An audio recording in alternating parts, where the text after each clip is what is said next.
యుద్ధం అంటే సినిమా కాదు, వీడియో గేమ్ అంతకన్నా కాదు.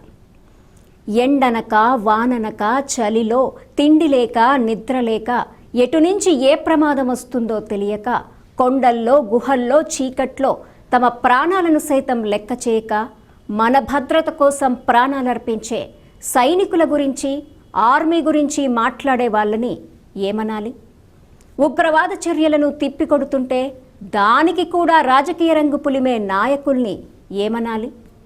సైనికులకేముంది, మంచి జీతం, పెన్షన్ వస్తుంది అంటాడు ఒకడు, ప్రభుత్వమే అంతా చేసిందని ఇంకొకడు అంటాడు.